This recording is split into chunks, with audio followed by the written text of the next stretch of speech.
Defense, Medicare, Social Security. 30 seconds. If you had to prioritize at the kitchen table for the federal budget, which of those three do you start cutting first? Well, Second and third. I already started cutting on defense. I cut it when I found those three wasteful programs. But that's a drop in the bucket. I cut $487 billion over the next 10 years, which was something that everyone agreed upon.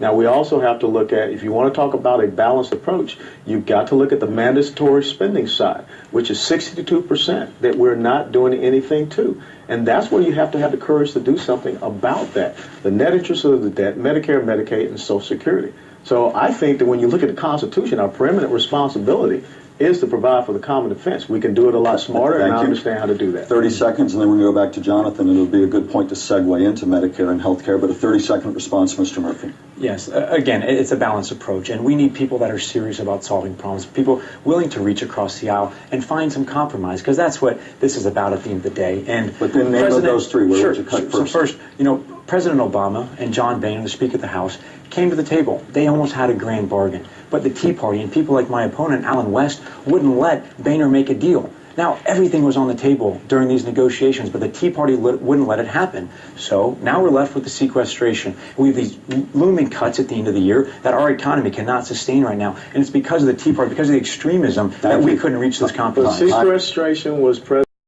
Obama's idea. Okay, it had nothing to do with the House of Representatives. Talking about these triggered cuts. Absolutely. You voted for it. I did, and guess what? I also brought legislation to the House floor to stave off sequestration for at least a year to 2 years. So I'm taking action, not just rhetoric. Under the Ryan Plan, which my opponent voted for twice and said would be suicide to oppose, we end Medicare as we know it. That's not the way forward. We need to reach across the aisle, do what's best to ensure Medicare is there for generations to come. I was at Century Village about 2 weeks ago talking to the seniors. You could see the fear in their eyes, worried that Medicare is going to be taken from them. And if it's not then definitely their kids and grandkids. And we can't let it happen. So we need real solutions. Under the Affordable Care Act, they found inefficiencies and waste and fraud, and they put that money, they've taken it out, taken it away from insurance companies, executives, away from the pharmaceuticals, and given it back to seniors in the form of preventative treatments, in the form of closing the donut hole. And this is what we need to do to start bringing down the long-term cost curve that's driving our healthcare costs through the roof. Mr. Murphy, we would like Congressman West now to answer that question. Sure. Well, first of all, we have to understand when you look at this whole thing about ending Medicare as we know it, that was already debunked as the 2011 PolitiFact inaccuracy of the year that came out of St. Petersburg.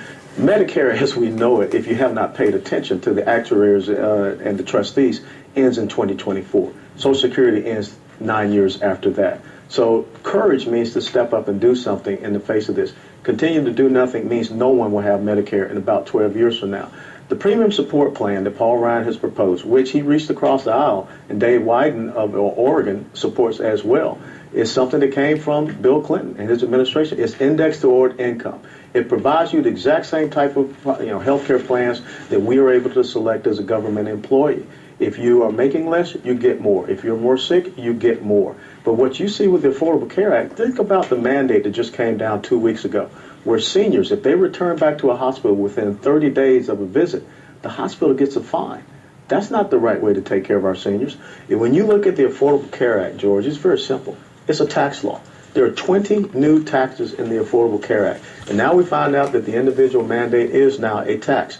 But you have taxes on capital gains, taxes on dividends, real estate transaction tax, financial transaction tax, medical device tax, health savings accounts, which were originally created for people to be able to, earmark a certain amount of their income and not be taxed, is now taxed. What do you get with those 20 new taxes? 159 new government agencies and bureaucracies, and you also get 16,000 new IRS agents who are going to be monitoring electronic medical records. That's not how we repair health care. And as you well know, I wrote a little op-ed piece for the Palm Beach Post talking about free market solutions to our health care to restore it and get it back on track. One of those key things, tort reform. Talk to any doctor down here in the Treasure Coast. Catastrophic litigation is their most biggest concern. 1 minute and then a possible follow-up from George. 1 minute, Mr. Murphy. Sure. Congressman, you're not being honest with the voters. When you voted for the Ryan Plan, you voted to take this $716 billion. You said in one of your commercials that I voted to remove $716 billion. No, you support it. Congressman, no, it says voted. And the fact is, I've never been in Congress, okay? Yeah, I've never support made this vote. So let's be clear here. And this $716 billion is future savings under the Democratic version. What they did is they found waste, inefficiencies, and fraud.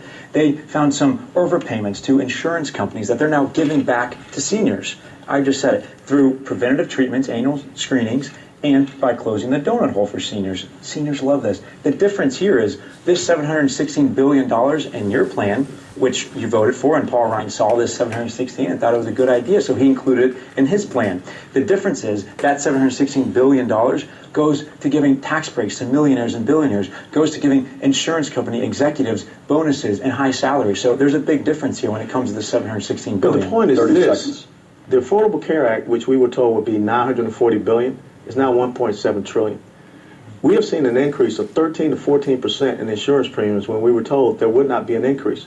Have you ever talked to the Palm Beach Society of Health Underwriters? These are those independent insurance agents, which what you're talking about, they're being driven out of business. So you're forcing more business to larger insurance companies. Have you ever been to the Treasure Coast Hospice? I have. They're about to get hit with $3 million of cuts. That's not because they're inefficient. Another thing we ought to look at is, raising that cap on Social Security, raising that age as well from 65. There were some very good proposals that Simpson Bowles came up with that we could look at incorporating as we go forward. Congressman, thank you. A minute response, sir. Mr. Murphy. Well, it's back to the same here. Under the Ryan plan, which Congressman West voted for, we end Medicare as we know it. I mean, this is a serious issue right now. The more you say it, doesn't make it true. Well, look, I talk to seniors every day, and they're scared. They're worried. I see the fear in their eyes, and I wouldn't support this. I agree that we need to make tough decisions, but we need to continue to find ways to make these programs more efficient. And I believe that when you give it to the private sector, I don't believe this is the fact that there's a profit incentive there. How can they be as competitive? And when you Are look you at against the Medicare, profit incentive? well, no, not for small businesses and not for businesses, but when it comes to Medicare, when it comes to giving benefits to individuals in this country, they deserve the best treatment. They don't need someone giving off a profit incentive and salaries. Right now, under Medicare, when you compare it to some private insurance companies, their costs are way lower than these private insurance companies. So what we have is working, but we need to make it more efficient. We need to continue improving the system we have. A brief follow. Who can make it more efficient? And it comes down to a philosophical debate. Private, business, That's or part of free market. And I think that's 30 what seconds. that's part of free market. That's what made this country what it is in 236 years. I support a woman's right to choose. This is an area where my opponent and I are on two opposite ends of the spectrum. Congressman West recently said that Planned Parenthood women are neutering American men and bringing this country to the point of incredible weakness. I could not disagree more with that statement. Congressman West also voted to defund preventative treatments for women, things like mammograms, co-sponsored that controversial Aiken bill to redefine rape, also voted for the Personhood Amendment. This would make all abortions illegal, even in the case of rape or incest. I do not support that. I support a woman's right to choose. And when it comes to marriage equality, I'm there. I support marriage equality. 1 minute, sir. Congressman. Well, sure. I've been married for 23 years and I have 2 daughters. And this is the stand in the West family household. We don't support abortion as a means of birth control. And I've always said, and I've always, my legislative record as far as rape, incest, and the health of a mother. But I do not support partial birth abortion. I do not support what President Obama supports is a child surviving an abortion will still be will be killed. And that's infanticide. Go back to his record as a state senator. When we talk about Planned Parenthood, I know you like to throw this out. Planned Parenthood is a $1 billion not-for-profit company that has been making a profit. The $352 million that the federal government sends to Planned Parenthood, I think priority, that could go to a better place. One of the places I think it should go to helping us with the comprehensive Everglades Restoration Project, helping us with dredging, helping us to make sure that our waterways and our water quality is clean. That's where we should be prioritizing taxpayer funding. 30-second response. Sure. Look, Planned Parenthood treats all sorts of women in need that need these preventative treatments. That's where the money's going. So I'm not going to take away that funding for these preventative treatments. And it's interesting how you slid environmental issues into that answer. When you voted to allow oil drilling in the Everglades, that couldn't be more out of touch than this particular district. Well, I have the vote. Congressman, this particular district would not. Listen, a big part of this district is the environment, and so much of our economy here locally is based on our environment. And there's a direct correlation, whether it's tourism, whether it's real estate. These areas of econ are related to the environment. Presidential candidate Michelle Bachmann came down here and floated that idea, and I was all over her like a black eye on a pea. So I guess you got this very wrong. Now, once again, look, if you look at our FEC record shows an incredible amount, almost 95% from individual donors. And nothing is really, the average is about $98, $99. I can't help it that people are going to donate to me. And if outside groups, there are some people that have pledged to put about $5 million in PACs against me. So be it. I know that my opponent's dad even created a PAC specifically just for him, and that was pretty neat. I don't have a gold tooth, as you can see, and I don't like punching women, but I think that needs to be gone back and argued before the Supreme Court. 1 minute, Mr. Murphy. To answer your question, absolutely. We need major campaign finance reform in this country. And coming from the private sector, campaigning now, seeing what's happening to our country because of the money and politics is absolutely gross. I'm completely against it. I want serious campaign finance reform, and it starts with a constitutional amendment to overturn Citizens United.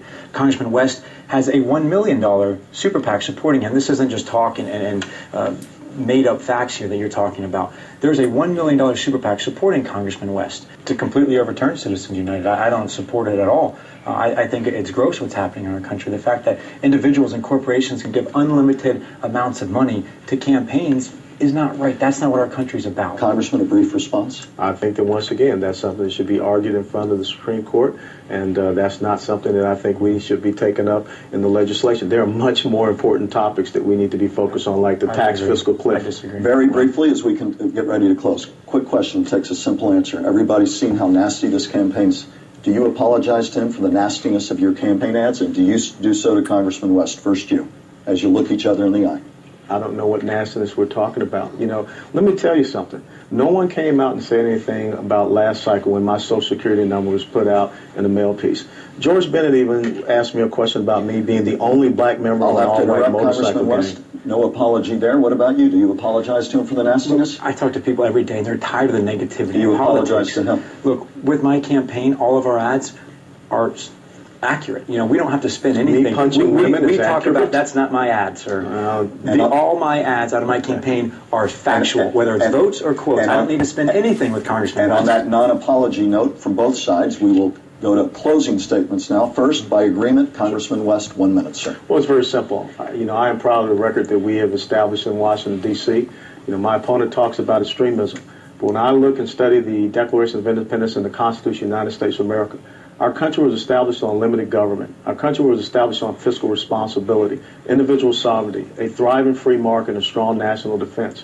And that has been the essence of what I've done, being a member of the Armed Services Committee and also being a member of the Small Business Committee. I'm kind of upset that we didn't get a chance to talk about our foreign policy and our national security standing that we see, which is very threatening. We didn't talk about our beliefs and how we improve our military and how we make sure that we take care of our veterans.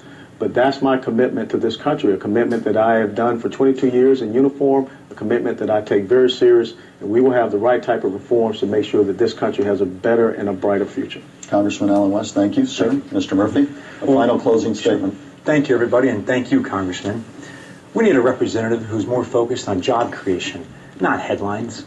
I believe that my background as a CPA and small business owner is exactly what we need to put our country back on track.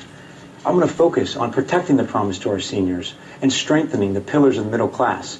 This includes Social Security, Medicare, and Medicaid, and not constantly demonizing them and attempting to privatize them. My opponent called 80 members of Congress communist, voted to end Medicare as we know it, voted to eliminate 10 million Pell Grants from our students, and supported legislation that would take away a woman's right to choose. Palm Beach Post even said that he is everything that's wrong with Congress. The fact is, I'm a former Republican. I got tired of the extremism that's created gridlock in our country. I'm a moderate and believe I have the background to get our country back on track. Not only do we need to get to work, we need to work together.